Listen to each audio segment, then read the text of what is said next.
Alléluia. Amen. Et parce que pour vous qui nous rejoignez, on, on est dans une thématique, là, pour les mardis soirs du moins. On a commencé à regarder ce qui avait attrait à la prière dans le livre de Samuel. Et on balayera ensemble un Samuel, 2 Samuel, donc tout ce qui a trait à la prière. Donc on a vu, il y a 3 semaines, 15 jours, on avait vu euh, Anne, c'était Anne, une femme de prière. On voyait que vraiment, euh, c'était 1 Samuel chapitre 1er, on voyait que la prière était omniprésente autour de la vie de Anne. On a vu ensuite, mardi dernier, ce passage dans 1 Samuel, 1 Samuel, c'était 1 Samuel 7, sauf erreur, où, voilà. Non, oui, 1 Samuel 7, où il est dit, au verset 5, Samuel dit, Assemblez tout Israël à Mitzpah et je prierai l'Éternel pour vous. C'était un moment où voilà, les Philistins avaient lancé une attaque contre Israël et du coup, par la prière, Dieu est venu au secours de son peuple. Et c'est ça, on avait vu ça quand Dieu nous secourt. On est secouru dans nos besoins à travers la prière. Et ce soir, j'aimerais rapidement qu'on puisse voir un autre aspect de la prière dans 1 Samuel au chapitre 8. 1 Samuel, voilà, chapitre 8. Et à partir du verset 4. 1 Samuel chapitre 8, verset 4. Tous les anciens d'Israël s'assemblèrent et vinrent auprès de Samuel à Rama. Ils lui dirent, Voici, tu es vieux et tes fils ne marchent pas sur tes traces. Maintenant, établis sur nous un roi pour nous juger, comme il y en a chez toutes les nations. Samuel vit avec déplaisir qu'il disait, Donne-nous un roi pour nous juger. Et Samuel pria l'Éternel. On va s'arrêter là pour l'instant. Euh, le peuple, donc notamment les anciens, viennent voir Samuel et ils lui demandent d'avoir un roi. Parce qu'ils ont vu que voilà, toutes les autres nations ont des rois. Et surtout, ce qu'ils voient, c'est que Samuel est vieux. Il va certainement rejoindre le Seigneur à un moment donné. Ils se disent, mais derrière, il n'y a pas de relève derrière Samuel. Parce que les fils de Samuel, malheureusement, les fils de Samuel ne suivaient pas ses traces. Donc, ils se disent, il n'y aura pas de relève. Donc, ils se disent, mais du coup, qui va après un peu, comment dire ça, un peu gouverner un peu sur nous? Eh bien, du coup, bah, les autres nations ont des rois. Ils se sont dit, bah, établis du coup sur nous un roi. On veut un roi. Et il est dit que Samuel vit avec déplaisir. Donc, il a pas trop aimé cette demande. Qui disait, donne-nous un roi pour nous juger. Et donc, on voit que cette demande, ça lui plaît pas. Euh, mais au lieu de leur dire non, vous n'aurez pas de roi, etc., qu'est-ce qu'il fait? Il est dit, verset 6, Samuel pria l'Éternel. Cette demande, ça lui plaît pas, mais il se dit, je- voilà, il va voir son Dieu, il va trouver son Dieu, et quelque part, il veut savoir quoi faire avec ça. Et je vous mets en situation. Par exemple, on vient vous faire une demande. On vient vous faire une demande et pas une petite demande, hein, pas non, voilà, pas une petite demande de rien du tout, parce que là quand même là il demandait un roi. Un roi, on parle ça va amener un changement majeur, hein, pour tout le pays. Et quelqu'un vient vous voir et vous fait une demande, ça peut être ça peut être vos enfants, un enfant, votre conjoint, un membre de votre famille, un collègue, votre patron, un voisin, même un frère, une sœur dans l'église. Imaginez qu'il vient vous voir et vous fait une demande. Et cette demande, ça vous plaît pas. Cette demande, ça vous plaît pas. Qu'est-ce que vous faites? Quoi répondre? Comment se positionner? C'est pas toujours évident. Et là, donc on voit que Samuel nous montre la marche à suivre. Et il dit que Samuel, du coup, Samuel pria euh, l'Éternel. Samuel pria l'Éternel. Euh, on- la Bible ne nous dit pas ce qu'il a dit à Dieu. Euh, mais quand je vois ça, je ne peux pas m'empêcher de penser que Samuel, lorsqu'il est parti prier le Seigneur, il est parti, il lui a parlé de la demande. Je pense qu'il lui a parlé de la demande qu'on lui a faite d'avoir un roi. Et je dis bien peut-être que Samuel a dit, voilà, Seigneur, tu vois, les anciens, ils demandent d'avoir un roi comme les autres nations, mais euh, leur demande, ça me plaît pas. Ça me plaît pas. Qu'est-ce que je fais, Seigneur? Est-ce que j'établis sur eux un roi? Seigneur, qu'est-ce que tu en dis, Seigneur? Seigneur, quel est ton avis là-dessus? Là, c'est moi qui imagine, hein. C'est moi qui imagine. Mais on a la réponse de Dieu. On a la réponse de Dieu, verset 7. L'Éternel dit à Samuel, écoute, écoute la voix du peuple dans tout ce qu'il te dira, car ce n'est pas toi qu'il rejette, c'est moi qu'il rejette, afin que je ne règne plus sur eux. Ils agissent à ton égard comme ils ont toujours agi depuis que je les ai fait monter d'Égypte jusqu'à ce jour. Ils m'ont abandonné pour servir d'autres dieux. Écoute, écoute donc leur voix, mais donne-leur des avertissements et fais-leur connaître le droit du roi qui régnera sur eux. Voilà, Dieu lui répond. Dieu lui répond. Je pense que Samuel ne savait pas quoi faire. Et Dieu lui répond, il lui dit, écoute, écoute leur voix, donne-leur un roi. Il te demande un roi, donne-leur un roi. Mais il y a un mais. Il y a un mais. Mais donne-leur des avertissements et fais-leur connaître le droit du roi qui régnera sur eux. Quelque part, il est en train de lui dire, OK, il leur dit, établis sur eux un roi, comme il te le demande. Mais donne-leur des avertissements, les avertissements qui vont avec, et fais-leur savoir que le roi qui régnera sur eux, il aura des droits sur eux. Qu'ils sachent bien à quoi cela les engage d'avoir un roi. Et plus précisément, ce que Samuel est parti faire, Samuel est parti consulter Dieu. Vous avez déjà entendu cette expression, consulter Dieu. Regardez avec moi dans 1 Samuel chapitre 10, verset 22. 1 Samuel chapitre 10, verset 22.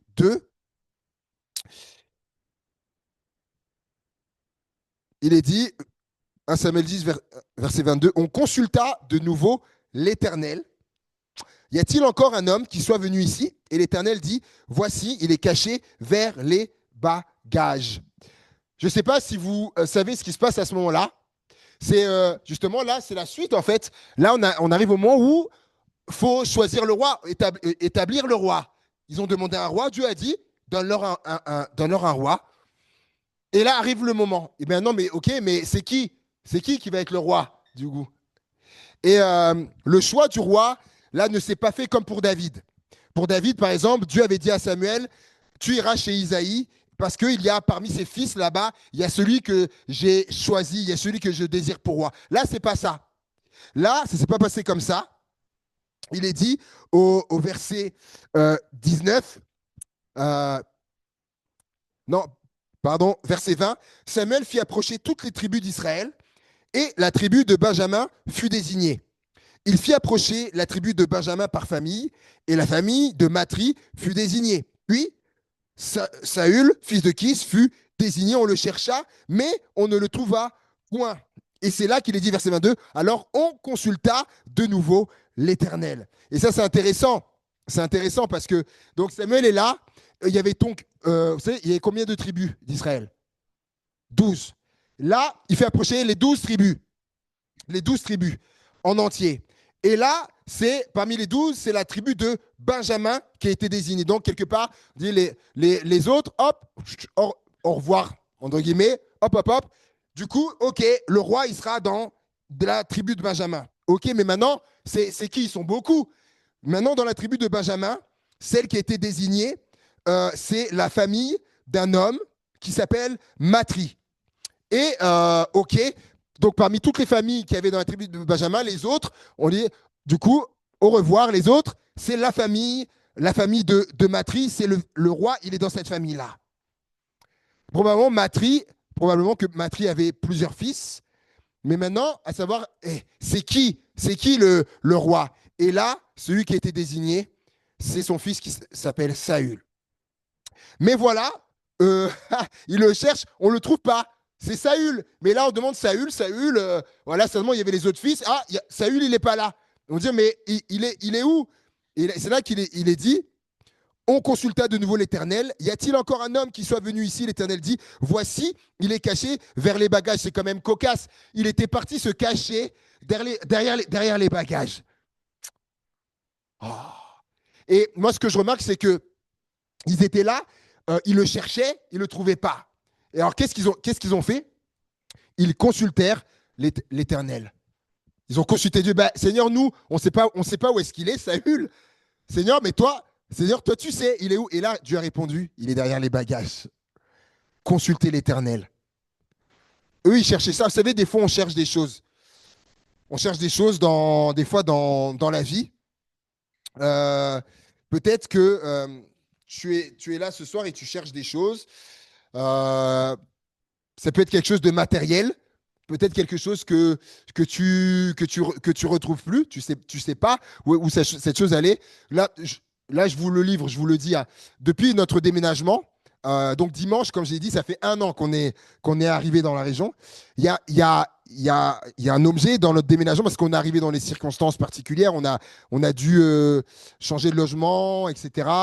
Euh, Plutôt ne pas prendre le logement parce qu'il était insalubre. Et donc pendant 5 semaines, on était hébergés chez une chrétienne de Saint-Chamond. Et donc on avait une partie des affaires qui étaient là. Et il y a quelque chose que je recherche, que je retrouve plus, qui est précieux pour moi avec des choses importantes dedans. Et depuis, ça va faire 1 an, je prie Seigneur. Je dis Seigneur, toi tu sais où c'est, Seigneur mon Dieu. Et ben depuis, je prie jusqu'à ce que Seigneur, voilà, le fasse. Mais des fois, on cherche des choses. Et des fois, c'est pas forcément du matériel. Des fois, on cherche des réponses. Peut-être tu es là et tu cherches des réponses, euh, comme cette femme que j'ai rencontrée, donc avec Nordine, là, qui cherche des réponses. J'aimerais te dire, tu cherches des réponses, consulte Dieu. Consulte Dieu. C'est lui qui a toutes les réponses. Consulte Dieu. C'est ce que font les gens aujourd'hui, hein. Vous savez, on dit qu'on va consulter le médecin. Vous avez remarqué ça? Une consultation. On va consulter le médecin. Pourquoi? Bah parce que j'ai un problème, je suis malade, et j'ai besoin qu'il m'éclaire sur ce que j'ai. Et pour savoir après quoi faire, les remèdes, etc., l'ordonnance, on va consulter. Comme certains on dit on consulter un avocat aussi. Parce que j'ai aussi un problème, et par rapport à ma situation, il va me conseiller. J'ai besoin de conseils et tout ça. Et vous savez, euh, celui qui réunit, qui est médecin et avocat en même temps, c'est le Seigneur. Tu veux ça, consulte Dieu, on l'a vu, consulte Dieu. Et ça m'a fait penser à David en 3 épisodes, qu'on va dire rapidement, dans 1 Samuel 23. 1 Samuel 23, les versets 1 à 5. 1 Samuel 23, versets 1 à 5, où il est dit, David, verset 2, David, non, verset 1, on vient dire à David, voici, les Philistins ont attaqué Keïla et ils pillent les airs. David consulta l'Éternel en disant, irai-je et battrai ces Philistins? Et l'Éternel lui répondit, va, tu battras les Philistins et tu délivreras Keïla. Mais les gens de David lui dirent, voici, nous ne sommes pas sans crainte ici même en Juda. Que sera si nous allons à Keïla contre les troupes des Philistins? David consulta encore l'Éternel. Et j'aimerais te dire, tu as le droit de consulter plusieurs fois le Seigneur. Il le consulta encore. Et d'ailleurs, on l'a lu avant, on consulta encore. Et l'Éternel lui répondit, lève-toi, descends à Keïla, car je livre les Philistins entre tes mains. David alla donc avec ses gens à Keïla et il se battit contre les Philistins. Il emmena leur bétail et leur fit éprouver une grande défaite. Ainsi, David délivra les habitants de Keïla. Euh, 1 Samuel 30, verset 6. 1 Samuel 30, verset 6.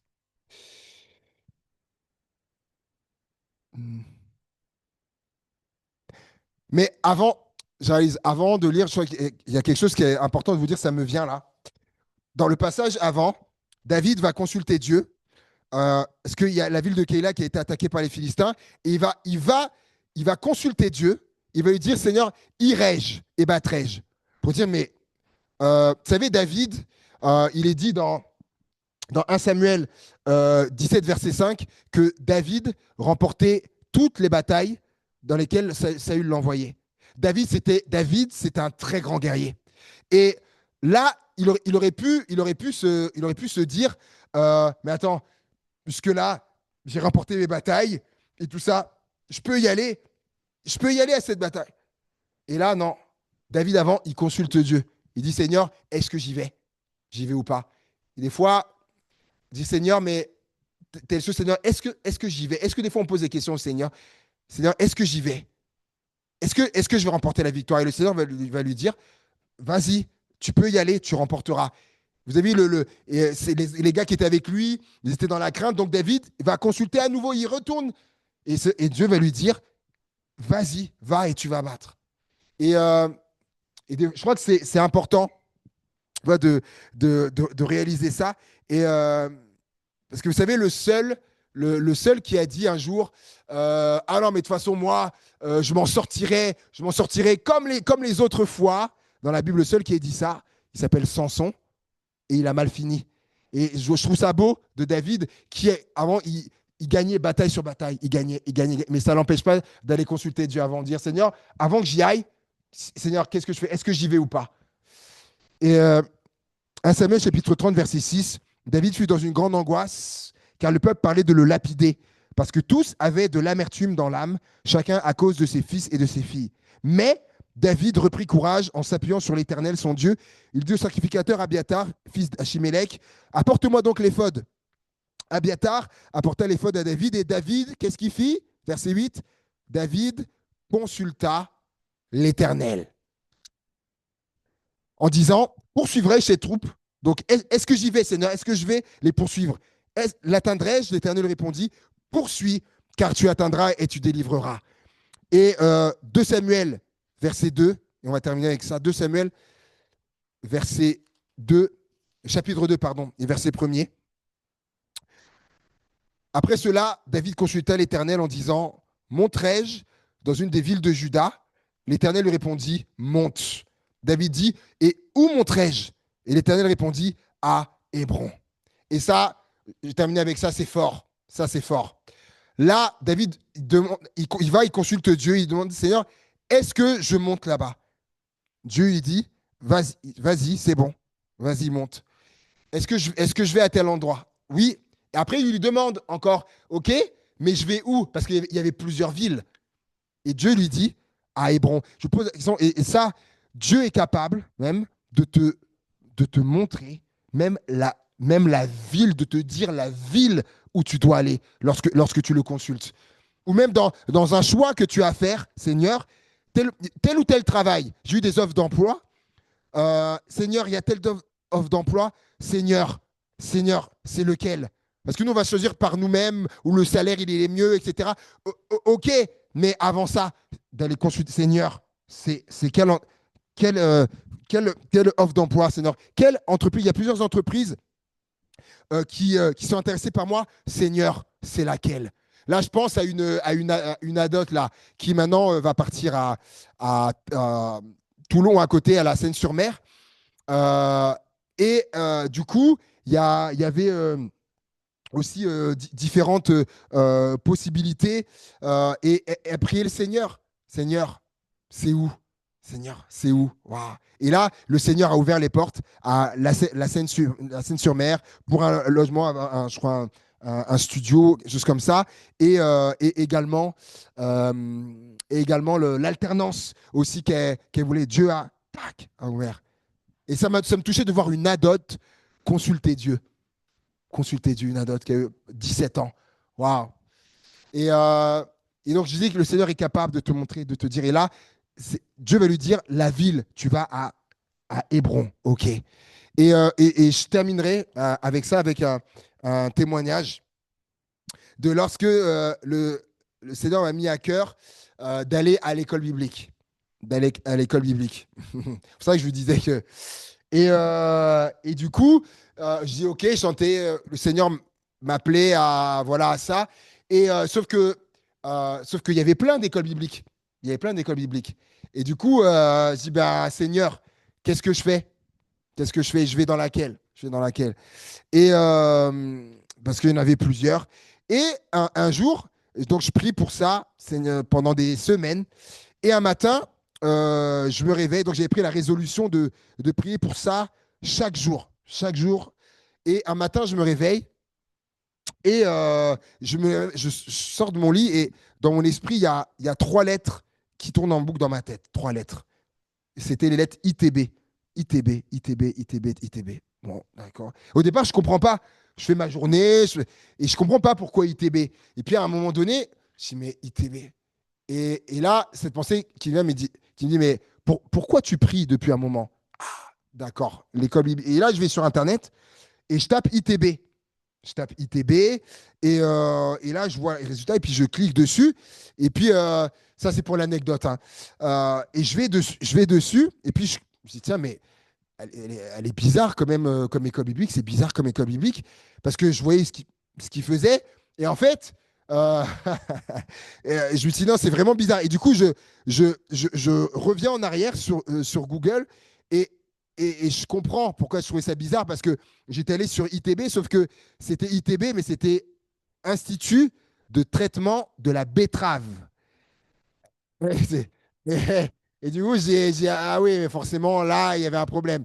Et, euh, et du coup, je regarde ITB, je regarde, ah, et je vois un peu plus bas, je vois Institut de théologie biblique. Je dis, ah, ça, c'est mieux. Et effectivement, quand j'ai cliqué dessus, voilà, j'ai vu, et je ne sais pas comment vous dire, lorsque j'ai vu juste la page Internet, c'est comme si je me sentais à la maison chez moi et que, je sais pas, j'étais tout de suite à l'aise. Et je me suis dit, d'accord, Seigneur, si c'est là-bas que je dois aller, eh ben, je demande le dossier d'inscription et je dis au Seigneur, s'il m'accepte, eh ben, j'irai là-bas. C'était donc à Bordeaux, à côté de Bordeaux. Et parce qu'il y avait des écoles bibliques, il y avait des écoles bibliques à Paris, à Aix-en-Provence, en Suisse, au Canada, partout. Et donc, c'est ce que j'ai fait. J'ai rempli le dossier, j'ai envoyé. C'était un mardi, hein, je me rappellerai toujours un mardi, comme aujourd'hui. Le mardi d'après, je reçois la réponse et qui me disait voilà, nous avons la joie de vous accepter, etc. Et j'ai ok, Seigneur, c'est là-bas. Et donc, j'y suis allé là-bas. Et comme le Seigneur est bon, c'est pour ça que c'est important de le consulter, parce que pour ma part, ça c'était mon chemin. C'est là-bas que j'ai rencontré là-bas les comiques, une jeune fille qui portait le nom d'Enora. Ah, tiens, vous connaissez une Enora? Ah bah oui, c'est ma femme. Et oui, c'est celle qui est devenue ma femme. Et oui. Et pour ça, c'est important parce que c'était pas à Paris, c'était pas à Aix-en-Provence, c'était pas en Suisse, c'était pas par où, c'était là-bas, c'était à Bordeaux. Et j'étais content d'avoir de consulter le Seigneur. Et je pense on perdra jamais, on gagnera toujours à consulter le Seigneur. Et c'est ce que nous invite à faire donc le livre de Samuel, c'est qu'on l'a lu à plusieurs reprises où il dit Samuel consulta, il consulta, David consulta. Une invitation à consulter Dieu. Consultons le Seigneur. Hein, face à nos interrogations, à nos choix, décisions, etc. Consultons le Seigneur. Amen. Voilà ce que je voulais vous apporter ce soir. Voilà, mais que Dieu vous bénisse. Merci pour votre présence. Je pense qu'il y en a plus d'un qui ont été arrêtés par la pluie battante. Donc rendez-vous pour ceux qui le peuvent, du coup, vendredi, pour voilà, les obsèques.